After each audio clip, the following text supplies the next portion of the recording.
this is an iHeart podcast. Guaranteed human. With no fees or minimums on checking accounts, it's no wonder the Capital One bank guy is so passionate about banking with Capital One. If he were here, he wouldn't just tell you about no fees or minimums. He'd also talk about how most Capital One cafes are open 7 days a week to assist with your banking needs. Yep, even on weekends. It's pretty much all he talks about, in a good way. What's in your wallet? Terms apply. See CapitalOne.com/bank. Capital One, N.A., member FDIC. Running a business is hard enough. Don't make it harder with a dozen apps that don't talk to each other. One for sales, another for inventory, a separate one for accounting. That's software overload. Odoo is the all-in-one platform that replaces them all. CRM, accounting, inventory, e-commerce, HR, fully integrated, easy to use, and built to grow with your business. Thousands have already made the switch. Why not you? Try Odoo for free at odoo.com. That's odoo.com. Brought to you by the reinvented 2012 Camry. It's ready. Are you? Welcome to Stuff You Should Know from HowStuffWorks.com.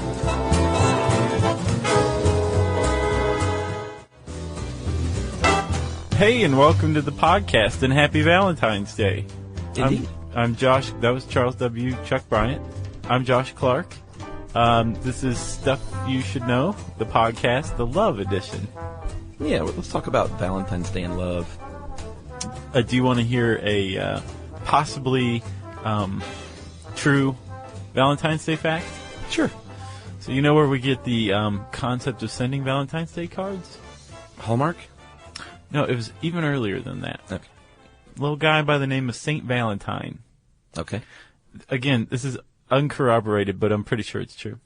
Back in the day, Saint Valentine used to hang out with the pagan, I believe, Greeks, maybe? Yeah. Romans, one of the two, and who had a custom of hooking up, like picking a partner, and, you know, that was who you were going to be with for the rest of the year. Not married. All right. But, like, all the benefits, you know what I mean? Sure. And they to consummate that choice, they would, you know, go off and hook up, like, that day. Right. February 14th. Right. St. Valentine comes along and goes, this is an importance to my God and soon to be your God. So let's figure something else out. How about you guys keep picking people that you want to, you know, be friendly with. Okay. Stop the fornication. Okay. And instead just send notes of affection to one another. Wow. Those became, as far as I know, the Valentine's Day card. I'm sure that sounds good to me. Does it? Yeah. All right. One of the great symbols of Valentine's Day, Chuck, is the heart, which is almost invariably colored red. Yes. It's a very cute iconography, but if you really think about it, what you're seeing is the organ colored by our lifeblood. Yes.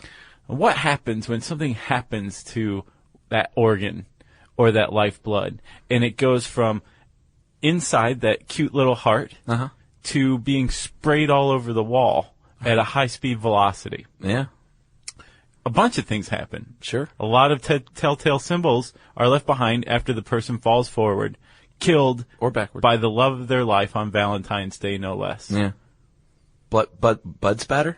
Bud spatter. Yeah, we should say probably right now, it's not splatter. Yeah, spatter. It's blood spatter, which, strangely enough, is an appropriate interchangeable term or phrase for blood pattern analysis. It can also be called blood spatter analysis. Did you see that? Yes. It's interchangeable. Or it can be called that stuff Dexter does. It could. You like Dexter, don't you? Yeah, so do you. Okay, so I know that I have a lot of bad karma coming against me. Oh, yeah. Because, let me explain why. Oh, okay. It wasn't just a blanket statement. Sorry. Because of the 3 times now that I've ruined 6 Feet Under for people who haven't seen the whole thing. But I have not seen season 5. So if you're going to talk about Dexter, don't give me any clues as to what goes on in season 5, aside from the off-camera breakup of the marriage between Michael Hall and Jennifer Carpenter. Yeah, that was very sad. But Julia Stiles has nothing to do with it. She even released a statement, she said. Really? Yeah. She felt like she needed to? Yeah. Interesting. Which is not her style usually. No, she's pretty low-key. So, Chuck, do you want to talk about Dex? Yeah, well, I mean, he's you know what I couldn't find out is he's on the show, he is a crime scene photographer / spatter analyst. Yeah. And I couldn't find if that's really a thing.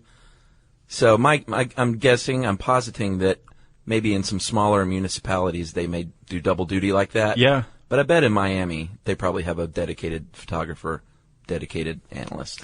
Actually, from this article, I believe it says that a lot of people who become blood pattern analysts, start out as cops or detectives or whatever, and kind of find that they have a penchant for reading blood, and they start taking courses and workshops and become certified. So I imagine, it's possible, especially in smaller areas, that the people are pulling double or triple duty like that. Yeah, you're probably not going to, in some like tiny county, you're not going to have a full-time crime scene photographer. Or maybe it's some local that's not on the, but we'll get to all that because this is a two-parter. Well, one reason, Chuck, that it's not just an across-the-board filled position or even available position at every police department is because, as it's put in the article, it's as much art as science right now.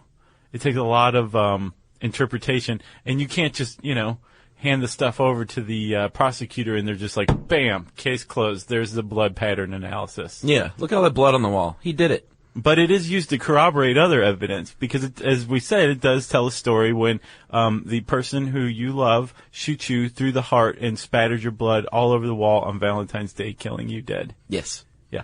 Yes, you can tell a lot of things. For instance, this list that I'm about to read. The type and velocity of the weapon. You always hear about, this is a blunt force thing or... Knife, stab wound. Gunshot. The number of blows that this person could withstand before dying, and even after death. Yeah, I mean, think about it. Passion killing. Sure. Rage killing. The handedness of the assailant, because everyone knows, if I was going to punch you in the face, I'd do it with my right hand, hit you on your left cheek. That's how it works. Yeah. Position of the victim and like whether or not they were moved or they flailed around on the floor for a little while trying to live. Yeah. Pull themselves to safety perhaps. The wound that was inflicted first, like this was the kill wound and all this other stuff happened because it was just a sicko. Type of injury, how long ago the body's been there, and whether it was an immediate death or whether they bled out over the course of hours. Or whether they, if it was an immediate death and the blood just kind of pooled where they fell, or if there's smears from them crawling or something like that, which would indicate that death was delayed. Or being dragged, maybe there's no body. Yeah, I think that I took from this, it wasn't explicitly said, but there's, you can, especially with an old crime scene, learn a lot about something where there's no other evidence just from the blood. Right. Like skeletonized blood. Yeah, blood can actually, where there was once a blood droplet, it can skeletonize and flake away and there will be no drop, but there will be an outline, a ring around where the drop was. Right. You can also tell from the amount of clotting that's taken place. Apparently, once clotting starts, you know that it's been at least 15 minutes, which probably isn't that helpful, but it's been at least 15 minutes since the blood exited the body. So like we didn't come up on the person who's just killed. He died at more than 15 minutes ago, we can say that. Thanks a lot, Dexter. And then, but if some stuff's more clotted than others, you can tell that the attack took place over a period of time. Sure, and we talked about in crime scene cleanup, obviously, how it can harden, brain can harden on walls. So it's not just blood. No. They're looking at all sorts of bone fragments and pieces of whatever that's in you that is no longer in you. But as we'll see, just the presence of say, brain and skull fragments indicates a head wound. It does. That's a good one. You're well on your way to being certified. Yeah. And it usually indicates, probably what type of weapon, as we'll see later, right? Yeah.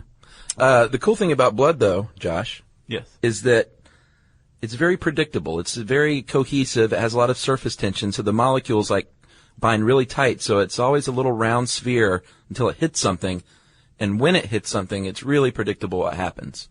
Like you can read it and pretty much be able to tell things that we'll get into, like angle and velocity and stuff like that. Yeah, with some certainty.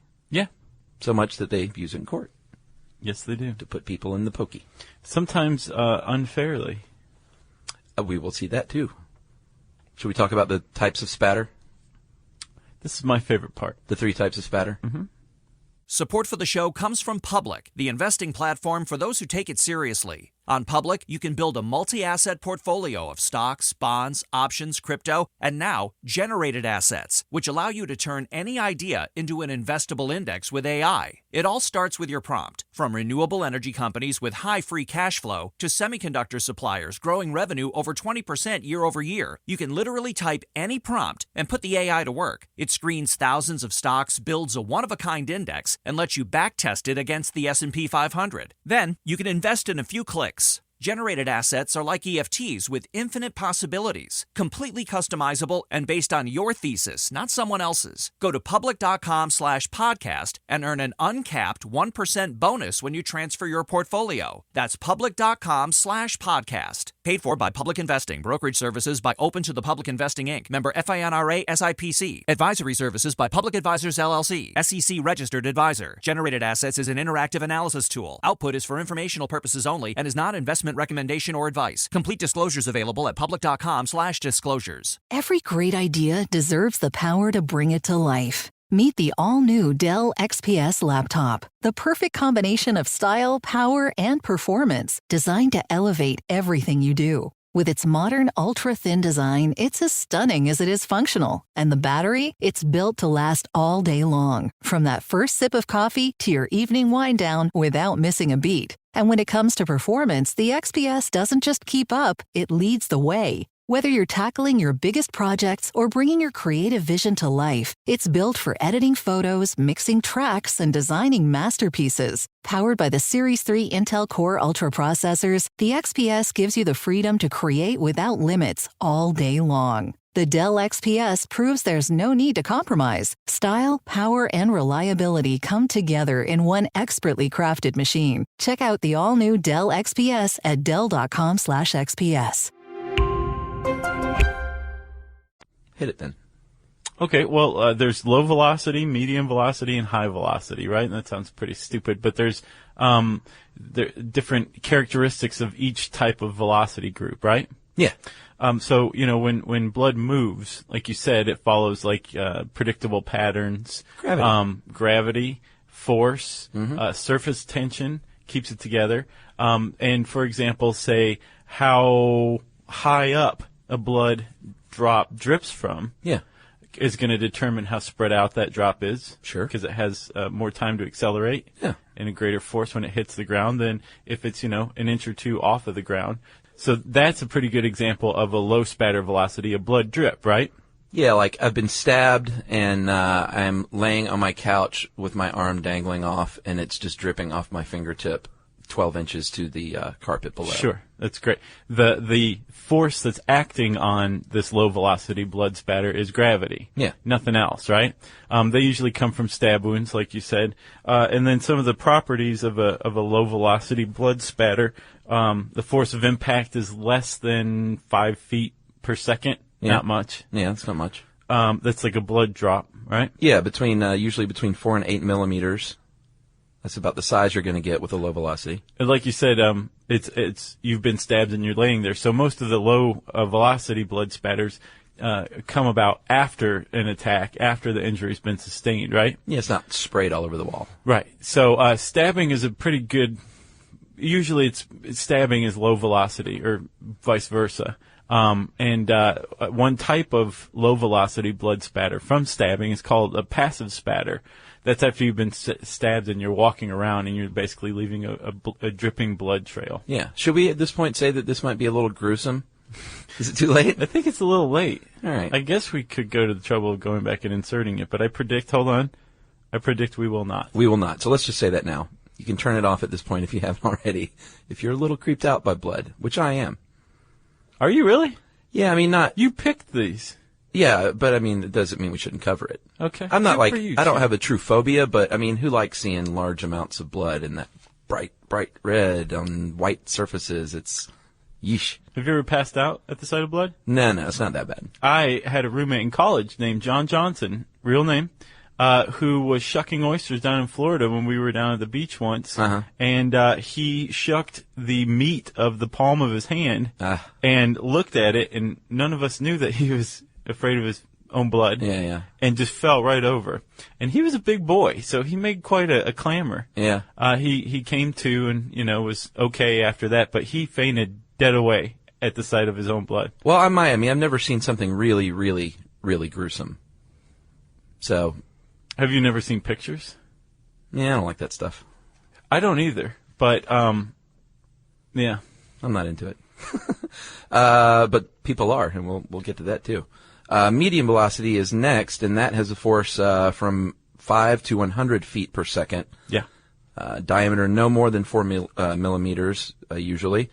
And that can be caused by a blunt object, or I love this line, like a baseball bat, or an intense beating with a fist. You got to be a tough guy, dude. If you can have the same impact as a baseball bat with your fist, then you're either doing something right or wrong. Or you're using brass knuckles. Yeah, that's true. So that could also be from a stabbing, actually. And in this case, if you damage an artery, something can happen called projected blood, and that means you're laying there, and as long as your heart's beating, it's really pumping that blood out. Yeah. And it can project in a very distinctive pattern, evidently. Yeah, I mean, like if you ever see somebody whose carotid artery's been punctured, yeah, and they have their hand there, it's just like spewing from between their fingers. Yeah. It's projected blood. That's medium velocity, which can be compared to a good squirt gun. What are those ones called? Super soakers? Yeah. Like that kind of spray.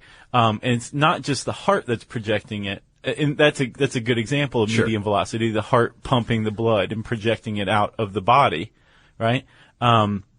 Another medium velocity blood spatter is, let's say, you're beating somebody with a lead pipe. Yeah.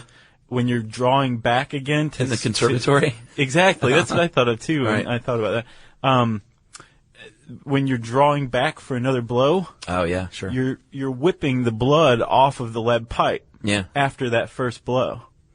So that's medium velocity, which you said is about 5 to 100 feet per second. Yeah. Okay. So then you have high velocity, which is pretty much a gunshot wound, and that's more than 100 feet per second. That's when blood is really hauling. You got tiny little sprays on the wall or wherever. And that's the one where you're going to find like tissue and bone usually along with the blood. Chances are. Less than 1 millimeter in diameter. And you can either have front spatters, back spatters, or both. If the bullet goes through you, you're going to have both. Yeah. Entry and exit wounds. Yeah, think about it. Like anytime you see somebody get shot, like the blood almost doesn't spatter. Like it'll just start soaking the shirt or something like that on the front. Yeah, but don't look behind. Huh? Yeah, you look behind, and all of a sudden there's a huge hole because of cavitation. Yeah, Full Metal Jacket comes to mind. Mm-hmm. Gross. So you have seen gruesome things. Well, yeah, in the movies. Pile. What is your major malfunction? And my favorite thing on this page was the bit about internal muzzle staining and stippling. Sick stuff, but pretty awesome too. Yeah, if basically I guess it could happen in any kind of gunshot that's close, but it's got to be real close. I think of an execution style murder. Sure. Like when a mobster says we need to whack Jimmy 2 feet. I guess 2 feet would be normal, but yeah, he's got 2 feet. He's the most nondescript gangster of all time. Exactly. Which one again? So they would put the gun like up to his head, and in that case, the skin, if there's still a body, can have burns from the gunpowder, and the inside of the muzzle, because of the cooling of the explosive gas used, can actually suck blood back inside of the gun. Yeah, the spray, that fine mist. So if you're lucky enough to get a hold of that gun, they can swab the inside and be like, this is Jimmy 2 Feet's blood on the inside of your muzzle here, buddy. That's why you just throw it in the East River. Yeah, or use the old pillow method. Don't be cheap. Right. Wow, I just gave advice to murderers. Yeah. That's weird. I guess we did. I've never done that before. The other thing, sure you haven't. The other thing that they can look for is no, you gotta use brass knuckles. Is a void. And a void is where, let's say I were to kill somebody and the blood is spraying on me and the wall behind me. There will be You're gonna leave a handsome silhouette. Yeah, not an outline of a body like a cartoon, but there will be a void there where they said, something or somebody got in the way of the blood spatter. Go find me that shirt. Which is now in a trash can Go somewhere. find me that Last Chance Garage hat covered in blood. That'd be bad news. I love that hat. So, Chuck, You've seen Dexter? We talked about this, right? Seen them all. Yeah, I have too. Except for season 5, right? Oh, Dexter. I thought you meant like all crime. Oh, no. I've seen each episode. Gotcha. Sorry. Well, surely you've seen then, at least I know for a fact, in at least one episode, he's messing with like these red strings in the room. That's when the art department really gets involved. Yeah. So this you can imagine, Chuck, that this is a very painstaking process. Yeah. For Because the art department. each of these lines, not just for the art department, but this happens in real life. It's a method of figuring out the angle of the path of blood. Yeah, I thought this might be outdated, but they still use it sometimes. They do. Well, there was something that the article I thought left out, and it was the importance of determining the angle. It just went into how we figure out angles. Oh, yeah, sure. But there's a lot of import in figuring out what angle this blood spray traveled, right? Yeah, because it'll tell you a lot of times, that the person who fired the weapon was probably taller than 6 feet because the gun was at a certain level, at a certain angle. So was it a man? Was it likely a man? Was it likely a woman? Sure. Based on the height, right? Yeah. If it's a downward angle, then that might corroborate the idea that this person was killed execution style, which juries like to hear about if that's going on. Because that's like get on your knees type of thing usually. Yeah, right? that's pretty cold-blooded. Yeah. If somebody's pleading self-defense and said they were on the floor, an upward angle would corroborate that and might get them off in their self-defense plea. There's a lot of reasons why figuring out the angle is very important, right? Agreed. And it's also probably the most scientific of blood pattern analysis. Math heavy. Trigonometry heavy. Yeah, we tried to find a math heavy, and I made the mistake of emailing our editorial department to get someone to describe it, and I thought, none of us like math. Half-hearted attempt. That's why we're writers. Yeah, we didn't have to do math. don't have to do math, especially not trigonometry. Yeah, we do now, though. I think I have this licked. But it's really not that hard, actually, once I reread it a few times. Let's talk about the strings first. Okay. So it is they do use these strings. Elastic Strings. Each one represents a drop of blood. So if you have a lot of drops of blood, you're going to have a lot of strings. It's going to take a while. Yeah. Right?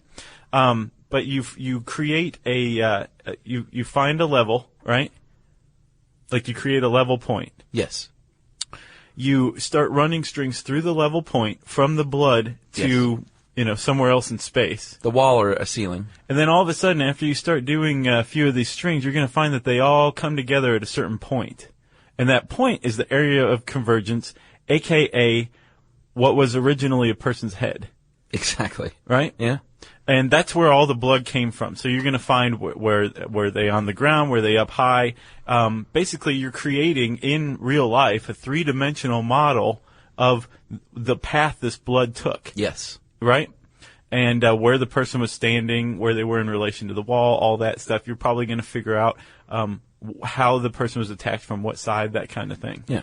So it's very important, and that's the old school, really methodical way to do it, right? Yeah. Are you going to explain the trigonomic? This is for college boy blood pattern analysts. Yeah. Oh, yeah. Yeah? Well, are you going to explain You want me it? to go for it? Yeah, because I'll explain the way I would do it afterward. Okay. Okay. Which I think is actually how how this article describes it. We'll see. What? How Chuck would do it? Yeah. Okay. So when blood hits when blood hits a surface, whether it's drywall or the floor or the ceiling or something like that, if it falls or travels straight up and down, that's a 90-degree angle. Yeah, you're going to get a little round drop. You get a round drop. But the stronger the angle, right? The more severe the angle, the drop starts to elongate. Yeah. It hits, like, when you skip a stone, it's kind of like that. Yeah. Or when you spill any liquid. And that's another way to put it. Yeah. So as it elongates, it gets longer and thinner. And what you can actually do is take the measurements of each one of these drops, right? And you take, hold on, let me see if I got this, Chuck. You take the width, right? So obviously we were writers. Anytime this comes up. You take the width and you divide it by the length. And that gives you a number. Yes. This is trigonometry, by the way. Right. And you take that number and you use a calculator Yeah. And you use the arcsine function. Yeah, don't ask us to really explain how to come up with even in the article, like I couldn't find it anywhere. Yeah, they just said get a calculator. Arcsine is the converse of sine or cosine, one of those. And basically what you're finding is the angle of a right triangle. Yeah. By taking the opposite side and dividing it by the hypotenuse. Uh-huh. Yeah. And that will give you, once you figure out the arcsine of that number, the angle. And that's the college boy way of figuring out the angle that blood traveled from the area of convergence. Exactly. So a quick example, if you have a 2 millimeter wide blood stain that's 4 millimeters long, you divide that, and you get 0.5, and the arcsine of that is 30. And we figured out the arcsine of 5 is 30, 0.5 is 30, by using that calculator. Yeah, and 30 would be your angle. That means a 30-degree angle is what you're looking at. Right. So this is how Chuck would do it. Chuck would get a computer program called No More Strings. Yeah. I guess they couldn't use No Strings Attached. That's what I would have called it. Ooh, maybe you could make a competing program. Yeah, maybe so. No More Strings is a program that actually creates a three-dimensional model, and you plug in all your numbers, and it does it for you with computer animation. And that's, I say modern, it is modern, but they do still use a string method. And a lot of times they say that'll be more convincing to a jury if they can look at animation than hear some nerd explain it in front of them while they're falling asleep. Exactly. No, I mean, I think that's very much the case. That's probably why that software is probably more used than either of the other two methods these days. Yeah, I would call it the jury swayer program. Right. That's what I would call it. I would call it the Widowmaker. Support for this show comes from Public, the investing platform for those who take it seriously. On Public, you can build a multi-asset portfolio of stocks, bonds, options, crypto, and now generated assets, which allow you to turn any idea into an investable index with AI. It all starts with your prompt, from renewable energy companies with high free cash flow to semiconductor suppliers growing revenue over 20% year over year. You can literally type any prompt and put the AI to work. It screens thousands of stocks, buys one-of-a-kind index, and lets you backtest it against the S&P 500. Then you can invest in a few clicks. Generated assets are like ETFs with infinite possibilities, completely customizable and based on your thesis, not someone else's. Go to public.com/SYSK and earn an uncapped 1% bonus when you transfer your portfolio. That's public.com/SYSK. Paid for by Public Investing. Brokerage services by Open to the Public Investing, Inc., member FINRA and SIPC. Advisory services by Public Advisors, LLC, SEC registered advisor. Generated Assets is an interactive analysis tool. Output is for informational purposes only and is not an investment recommendation or advice. Complete disclosures available at public.com/disclosures. Every great idea deserves the power to bring it to life. Meet the all-new Dell XPS laptop, the perfect combination of style, power, and performance, designed to elevate everything you do. With its modern, ultra-thin design, it's as stunning as it is functional. And the battery? It's built to last all day long, from that first sip of coffee to your evening wind down without missing a beat. And when it comes to performance, the XPS doesn't just keep up, it leads the way. Whether you're tackling your biggest projects or bringing your creative vision to life, it's built for editing photos, mixing tracks, and designing masterpieces. Powered by the Series 3 Intel Core Ultra processors, the XPS gives you the freedom to create without limits all day long. The Dell XPS proves there's no need to compromise. Style, power, and reliability come together in one expertly crafted machine. Check out the all-new Dell XPS at dell.com/XPS.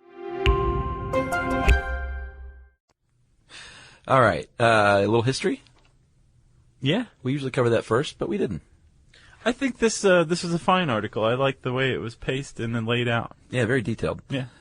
It's been around actually since the 1890s. They've been, analyzing blood stains and spatter, but they didn't really start using it till much later. The first guy, I love the name of this book. The first guy from the Institute of Forensic Medicine in Poland, his name was Dr. Eduard Piotrowski, wrote a book called Concerning the Origin, Shape, Direction, and Distribution of the Blood Stains Following Head Wounds Caused by Blows.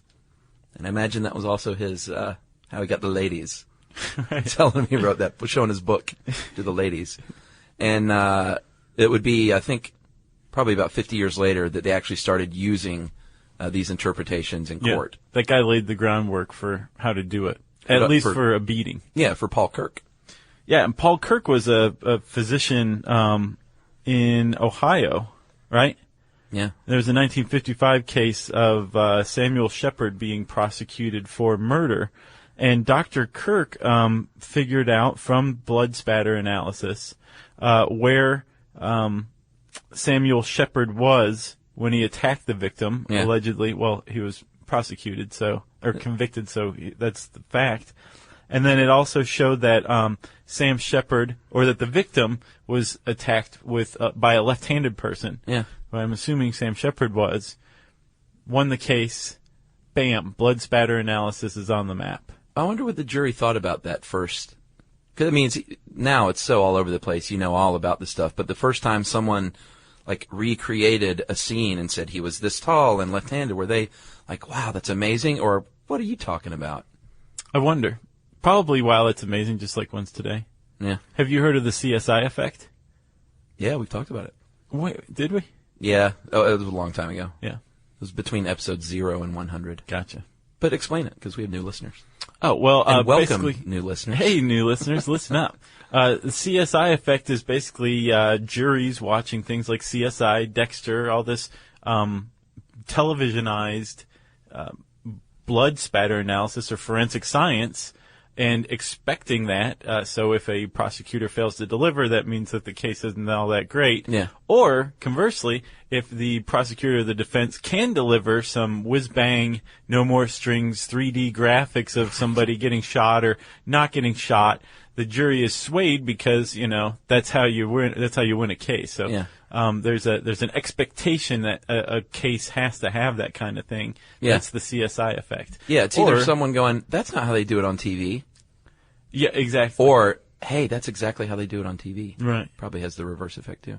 You could also just as easily call it the Dancing with the Stars effect, the American Idol effect, Well, those are different effects. But they have the same effect. Bleeding? Deadening. Dumbing down. There was a third gentleman, Josh, in the history of blood spatter analysis, Dr. Herbert McDonnell, and he came around in the he wasn't born in the early 70s, because that'd be pretty young to be studying this kind of thing. He's the Doogie Howser of blood spatter. My brother worked on that. He came into prominence with blood spatter in 1971 and wrote a book about it, probably a more updated version than the Polish gentleman. And he started training officers in that, and got together at a convention in 1983 and said to his fellow guys, we should start a group. We should start an organization. Listen. I imagine you get pretty loaded at a blood spatter convention. Uh-huh. And so they did. They started the International Association of Bloodstain Pattern Analysts. That's great, Chuck. I hope I don't get in trouble for that. I don't think you will. Nah, he was a great guy. He didn't drink. I gave advice to murderers earlier. Chamberlain case? Should we go ahead and hit this one? Yeah. You're a fan of Seinfeld, so you're familiar with the maybe a dingo ate your baby. Yeah. Well, that was Elaine doing her best. Meryl Streep, who actually said, the dingo ate my baby, who was doing her best. Lindy Chamberlain, who in real life said, a dingo ate my baby. And I think took my baby is what the original line was. And I think Elaine changed it to 8. That's much more severe. Either way, in 1980 in Australia, the Chamberlain family, Richard and Lindy, and their 2 kids, Azaria and Reagan, were camping at Ayers Rock. Another kid, they had a third there too, actually. Oh, they did? Yeah, it never gets any press. Oh, okay. It's like, I want to stay out of this. Yeah.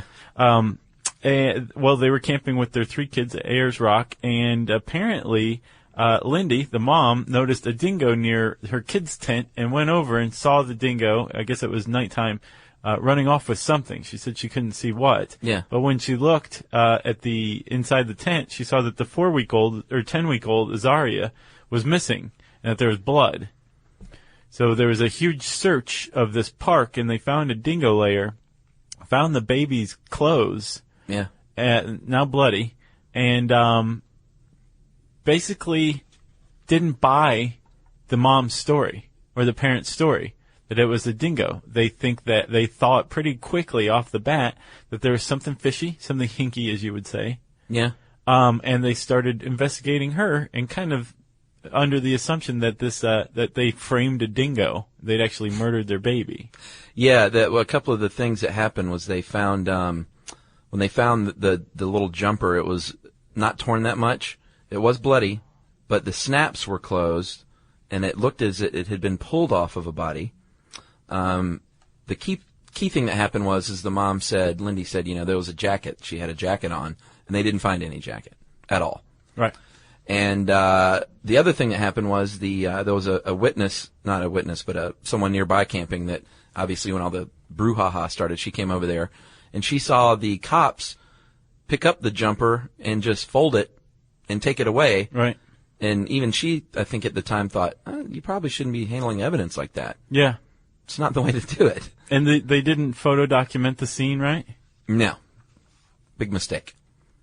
They basically mishandled all the evidence in the thing. They were hit cops from Central Australia handling like a huge murder case or a huge death case. Yeah, so they muddled the whole thing to the point where there was just basically a lot of speculation.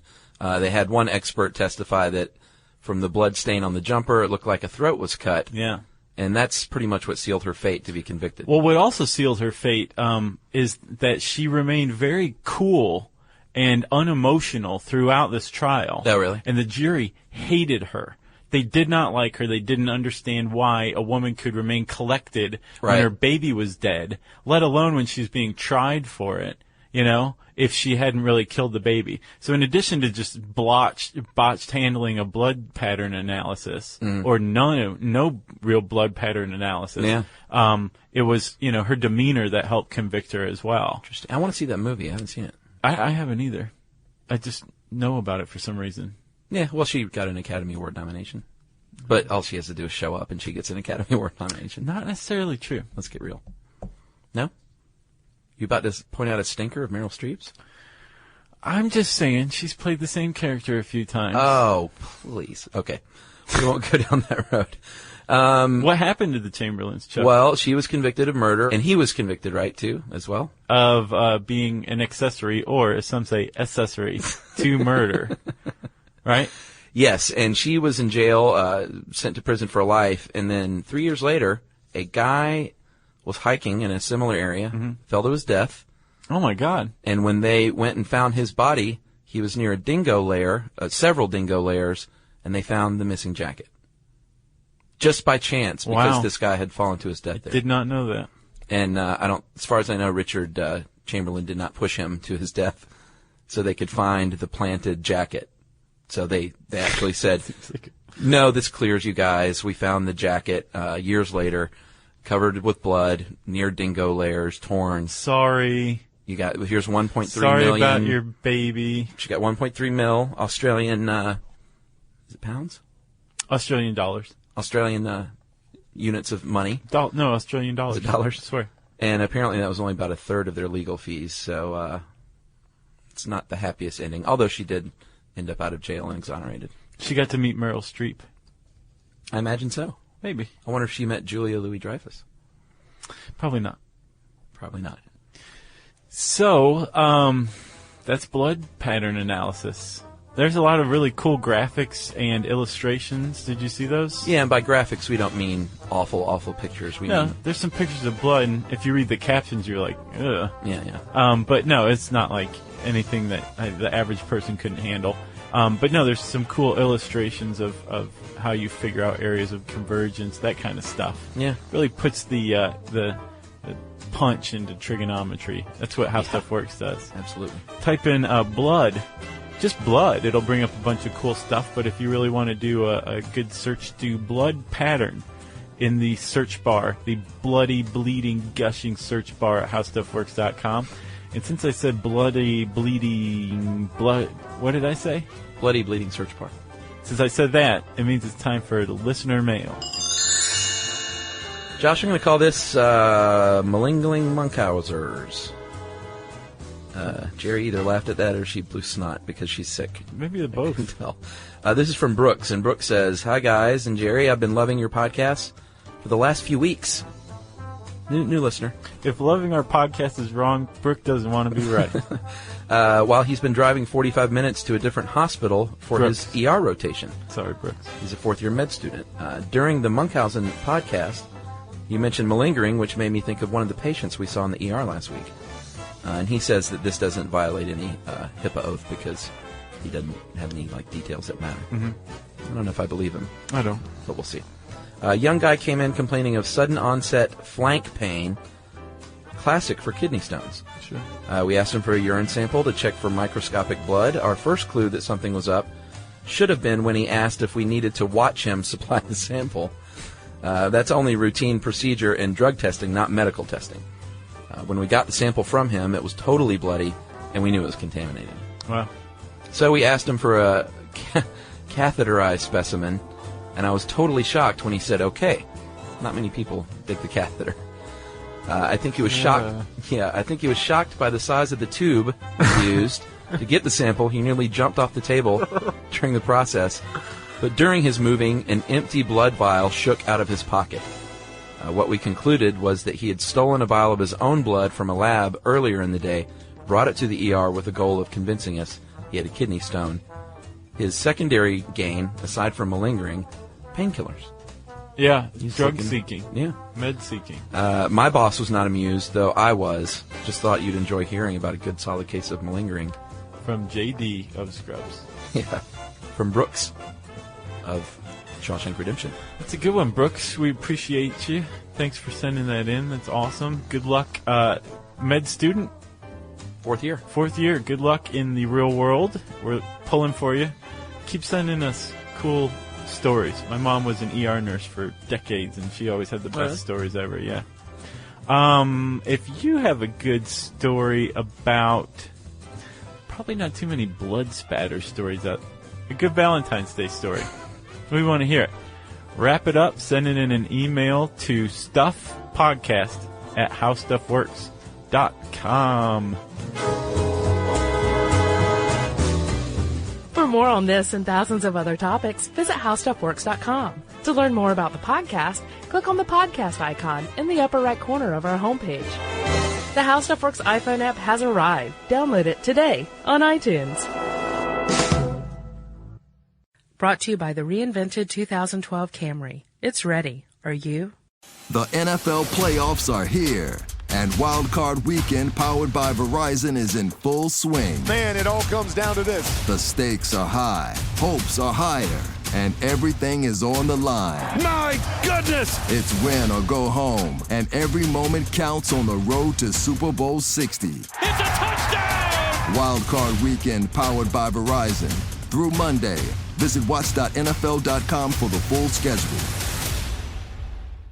These days, it seems like AI agents are just about everywhere you turn, every field and every function. But without identity, you can't trust they'll serve your business instead of jeopardizing it. Fortunately, Okta helps you get identity right by securing your AI agents' identities, giving you a single layer of control, a single standard of trust. So whether an AI agent supports a single user or your entire enterprise, with Okta, you'll turn risk into opportunity. Secure every agent. Secure any agent. Okta secures AI. This is an iHeart podcast. Guaranteed human.